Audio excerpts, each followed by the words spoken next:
All right, ladies and gentlemen, welcome to the Kuala Lumpur qualifier. I'm Zyori, joining me is Min, and we have a round of 32 matchup coming here for you guys.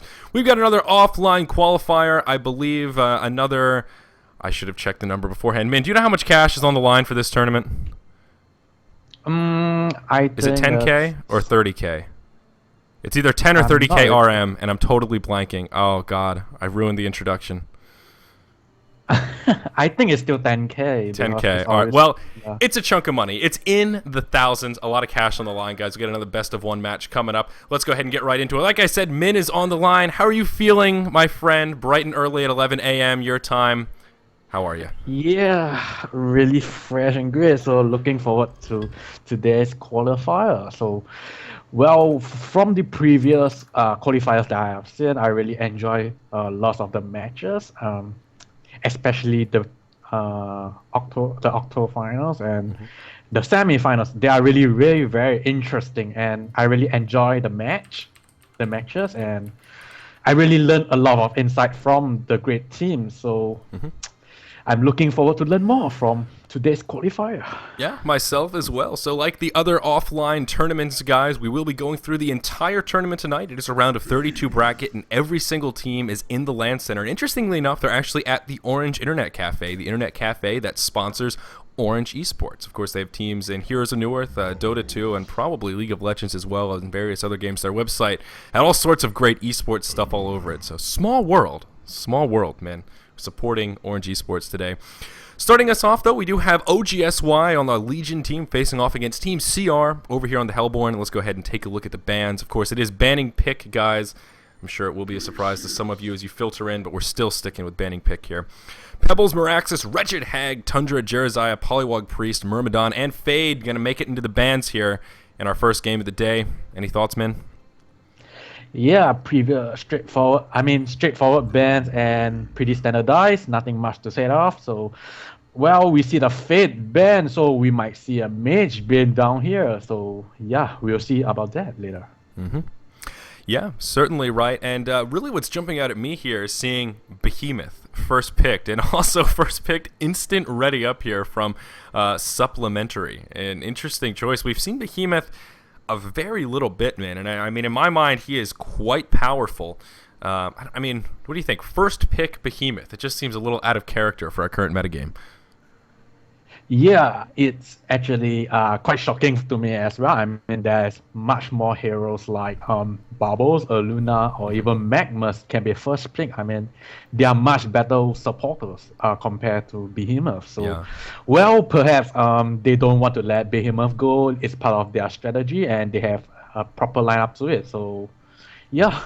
Probably that's the main reason about that. Yeah, and why I say he doesn't fit into this current meta, it just sort of seems that the melee supports aren't quite as powerful as those range supports. Behemoth does bring a little bit more to the table because of Fissure and that unbelievably powerful ultimate. I mean, Behemoth, such a great turtler and defender.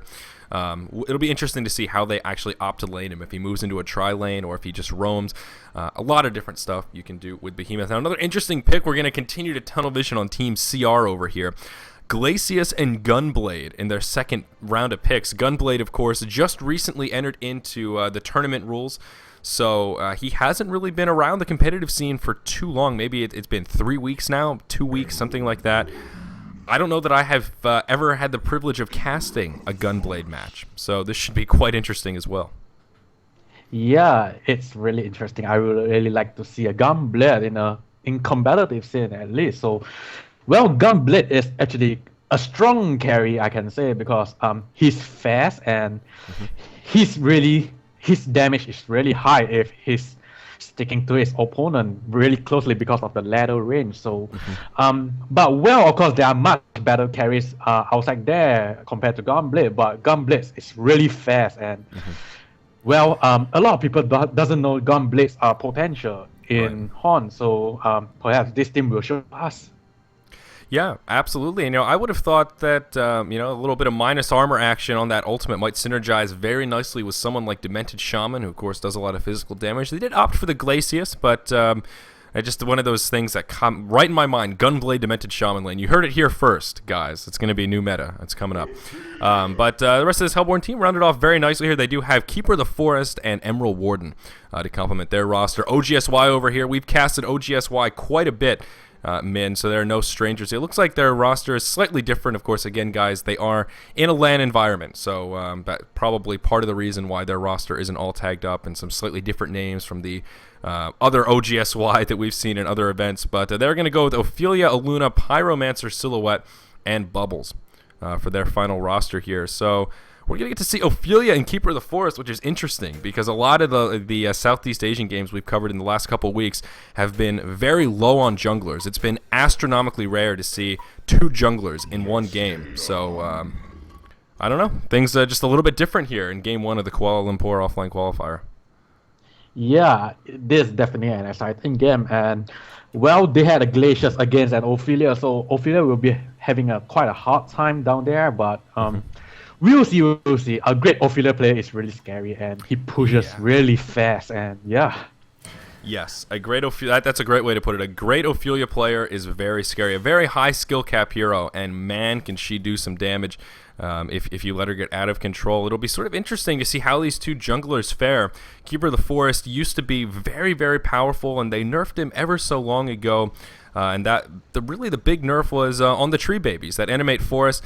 A very subtle nerf where they just lowered, or they, I guess technically increased their swing timer on the auto attack, so they get less attacks off per second, lowering their overall damage per second. And that just really slows down Keeper. It slows down how fast he can farm in the jungle, slows down how fast he can push those towers, and just slows down his overall damage output. So he really hasn't been quite as powerful of a pick. Of course, he does still fit into some of these rosters. But it may end up being a game of pushing, seeing 2 powerful pushers on either side. An interesting starting build from Ophelia as well. Amulet of Exile first, no regen for mana or health, which is sort of intriguing here. I don't know. Do you have any comments on opening Ophelia builds? I don't know that I've ever seen Amulet of Exile first on Ophelia.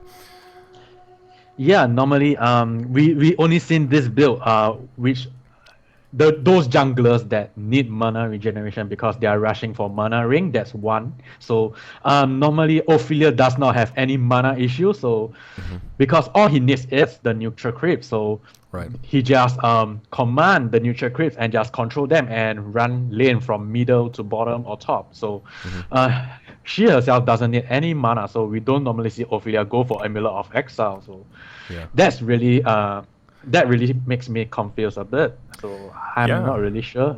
It makes me wonder. I mean, if he may try something a little bit sneaky. I thought at first he may do some sort of weird Ophelia in lane, get some extra stats for being in lane, but not going to be the case. Just going to start out with command. Going to go ahead and grab a Catman champion to start things off. Let's go ahead and take a look at these lanes, though, now that it seems the lane shuffling is finished. We're going to have Behemoth solo top in the short lane here for our Hellborn side. Of course, Keeper of the Forest will be in the jungle. So that is going to be a Behemoth versus Suicide Bubbles, which will be an interesting matchup. Not too often we see a solo Behemoth.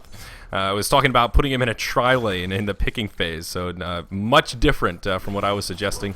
In the mid lane, going to be a solo Gunblade here up against the solo Pyromancer, so another interesting heads-up battle. Not a tango that I have seen before, so we'll see how Gunblade fares. What is his range? He's at 600 range, so believe it or not, it is going to be a fairly even matchup in that regard, and I believe Gunblade has a pretty damn fast attack animation with that bullet, so theoretically, on paper at least, that should give him a little bit of an advantage against Pyromancer, but by this scoreboard, he's really struggling here. Gunblade sitting 1-0 with Pyromancer 8-5. So already at quite the deficit, unfortunately. In the bottom lane, though, we do have Aluna and Silhouette facing off against Emerald Warden Glacius. And, of course, this will be our lane of aggression. The 2 carries will be farming quite nicely. Just a lot of damage output in general. Aluna and Silhouette have some nice damage output potential. And, of course, as do Glacius and Emerald Warden. So overall, man, I don't know. I kind of like this Legion roster a little bit more. I wish this Gunblade wasn't having such a rough time in the mid lane. I mean, he's just so far behind already. He's level 2, Pyromancer level 4. That is scary business.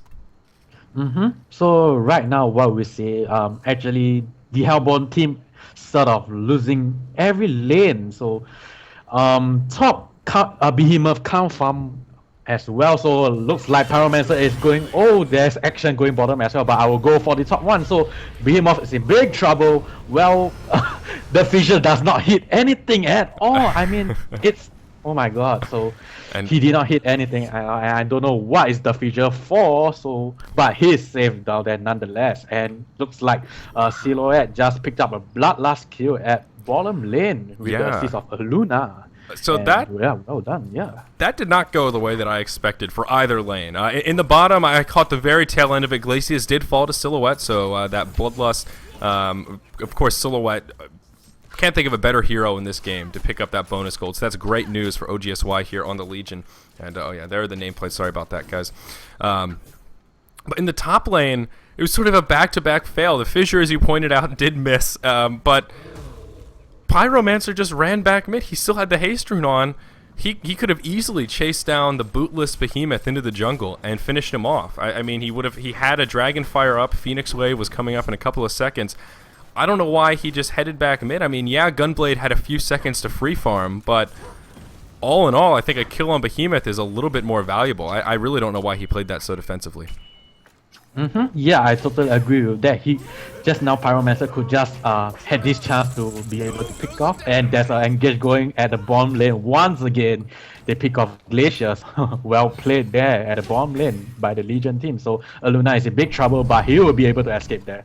Yeah, So nice yeah, motion. back to the topic just now. Actually, Pyromancer could actually finish off Behemoth down there, as Keeper of the Light will not be able to do anything and will be no help to Behemoth. So Yeah. I really don't know why he went back down there. Yeah, it seems a little surprising to me, but regardless, Behemoth going to get a little bit of a lucky break there. Pyromancer with complete rune control, of course, did get that 2-minute haste rune. Now going to pick up that 4-minute double damage and throw it in the bottle. So Pyro's just having a field day here. Shadow really just moving around, and I think this Pyromancer will be pretty farmed as this game continues. Now, to comment on this bottom lane about what happened down there, Emerald Warden probably could have secured a kill after that tower dive if he had been a little bit more, I guess, committal, is that the right word here, on a target. He was focusing on Silhouette and then switched to a Luna, and if he had just focused that DPS on one of the targets, he probably could have picked up a kill. So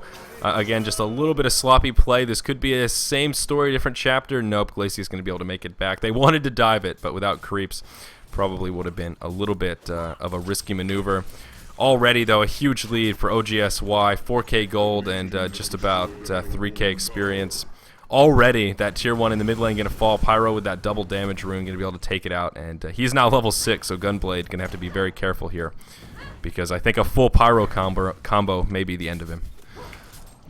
Oops. Yep, exactly right. So, wow, that's a really a 5.5 minute first tier tower, and it's pretty early. Yeah. So, yeah, I think well, one of the reason Emerald Warden loses bottom lane because he went boot first.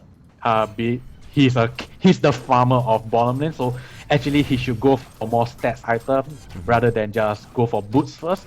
And definitely, if he go for boots first, he will lose the farm against Silhouette, who goes for stats item and the Ring of Teacher. Yeah, So, that's a really good thing to point out. And one of the things about Ring of the Teacher that a lot of people don't realize, it does give you extra damage as well. So it really is a great item to put on someone like Silhouette right here. You think of it as a kind of a support item that maybe the Aluna in this case would pick up, but it does give Silhouette a little bit of bonus damage, and with those Steam Boots as well, that's going to make things a little bit more difficult for Emerald Warden in the way of last hitting. Glacius almost caught in a sticky situation, but Ophelia not going to have enough slow to keep him locked down, and he is going to be able to get away. Ophelia level 5, and she did go Ring of Sorcery first. So as you were mentioning, sort of an interesting choice, as Ophelia not a hero generally known for having big mana issues early on. Ring of Sorcery is an interesting choice on the list. I would have loved to see maybe an early Astrolabe for that pushing power. In this bottom lane, though, Emerald Warden going to get nuked down pretty damn quick to start off this fight. Silhouette going to chase down Glacius. He's going to fall after one more auto attack. Down he goes. Gunblade, the only one left. He's going to pop the shield. It's going to get burned pretty quick. There's the power throw. And Silhouette's going to be able to pick that up. A beautiful Death Lotus. And that'll be a 3-0 exchange. 5-0.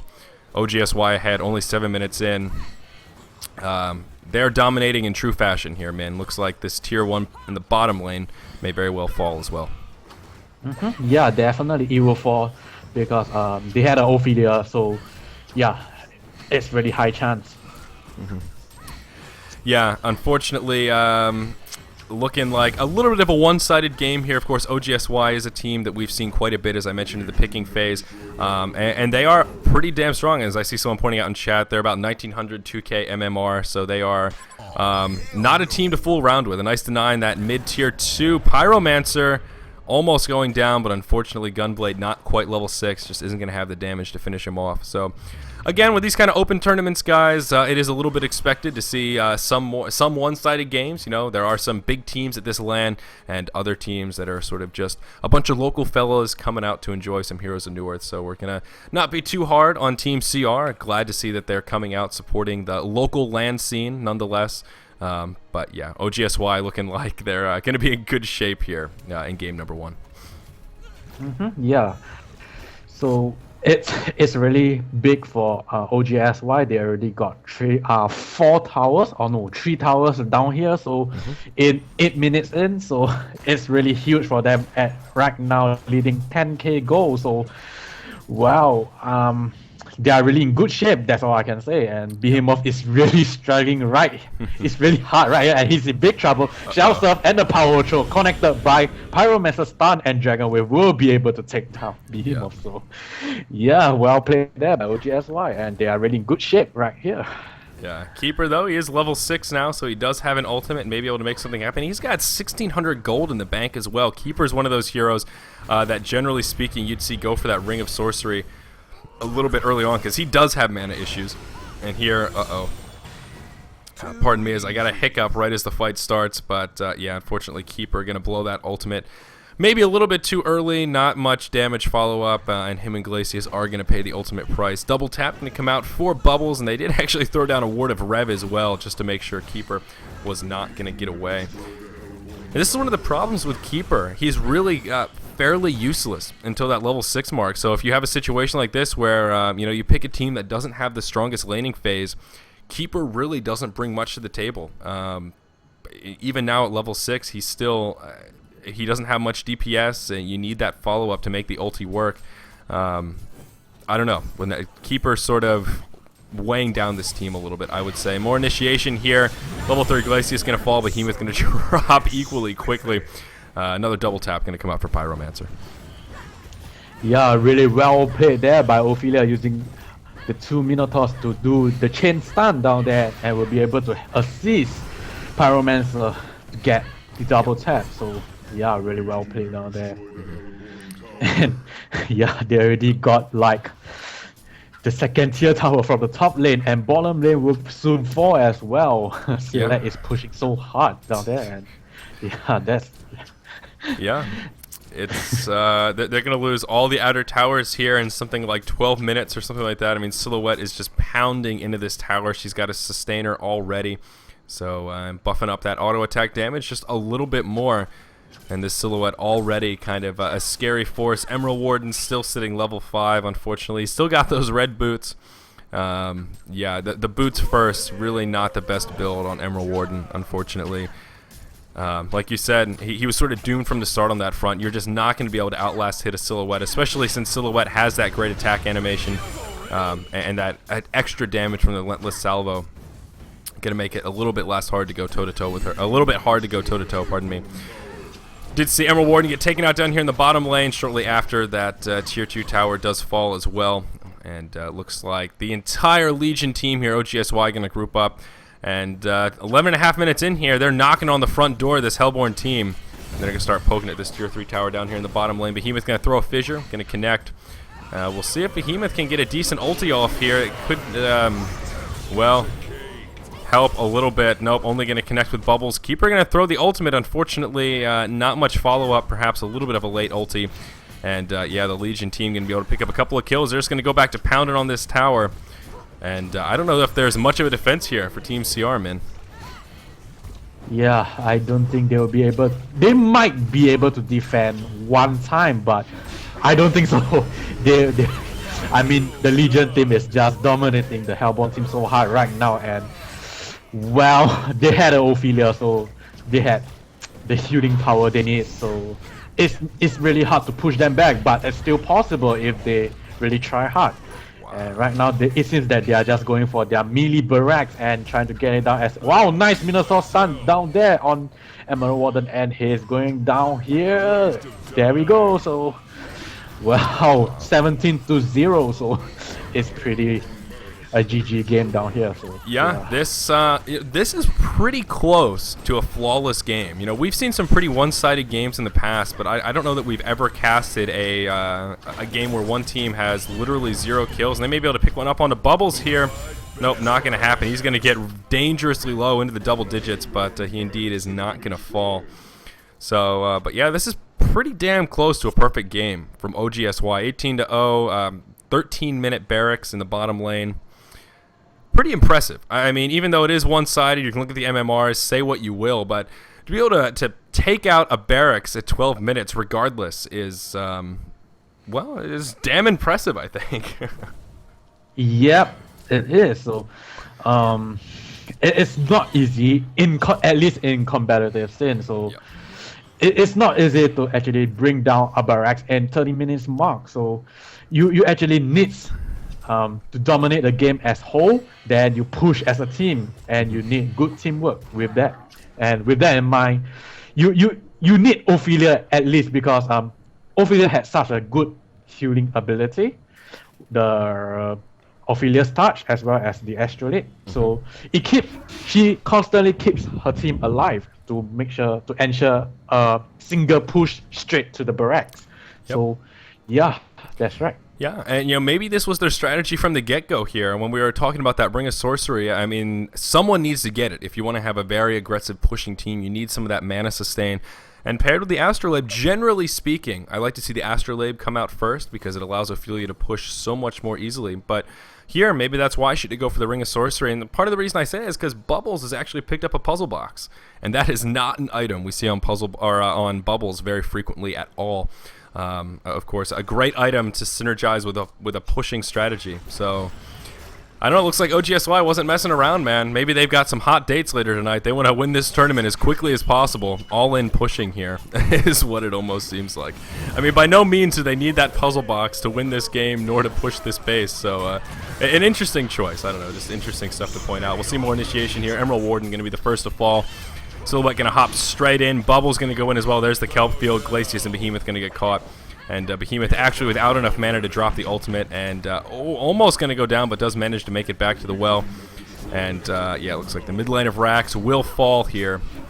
And we'll see how things unfold. We'll see how long it truly takes OGSY to finish up our first game here. And Behemoth gets obliterated with the full pyro combo there. Or, well, I guess it wasn't the full combo, really just a blazing strike to the face. Yeah, right now at this point, even a single Aluna power throw will take a half HP on any hero, and well, they managed to take down Ophelia at very last. And there goes the perfect game. Oh, damn! wow. We almost saw it, man. 25-1. Could have been a perfect match, but unfortunately, Ophelia had to go down. Yeah, definitely. So it looks like they are going to push this here. There is a genocide, at least for a couple seconds here. The respawn timers are so low, the Hellborn team going to pop right back up, and they're going to keep this going as Pyro goes straight in. Silhouette as well. And Pyromancer actually may fall to the towers here. He actually is going to go down. That's going to be 2 kills on the board for the Hellborn side. And yeah, they're just going to keep pressuring here. This first base tower going to fall, and then the second shortly after. So again, guys, just to reiterate, this is a LAN environment, so there is going to be a little bit of a disparity in player level, as I said before, and I see some people in chat sort of questioning. It is every single team in this tournament is in the LAN center, and it is just absolutely open registration. If you can get a team in the LAN center to participate, you're more than welcome to play. So again, there will be some one-sided matches. It is inevitable in this kind of format. When all are welcome, certainly are going to see some pros versus Joes, so to speak. So again, just to reiterate, you know, glad to see Team CR at least coming out having a presence at the LAN center, supporting the team. It's really unfortunate when you're casting a LAN center tournament, but you're not actually casting from the venue, because so much of that LAN spirit and mentality gets lost when you can't show the crowd, show all the people there cheering about Heroes of Newerth. You just some of the magic just gets lost, man. It's a little bit of a shame that you and I aren't in Kuala Lumpur right now, screaming at the top of our lungs. Yeah, that's right. So I really hope that I will have the chance to actually try a live. Yeah, a live one is. I think it's really gonna be really fun. Yep, absolutely, sir. Right. So a very quick first game, guys. Don't get discouraged. We have plenty more Heroes of Newerth action coming your way. Again, I'm Zyori. With me was Min. OGSY going to be moving on to the round of 16. We did start a little bit late, so I imagine our next round matchup will be starting reasonably quickly. Again, it is a LAN center event, so that does give us a little bit of more time needed, in between games to get everyone set up. So thanks for watching. We have plenty more Heroes of Newerth action coming your way momentarily.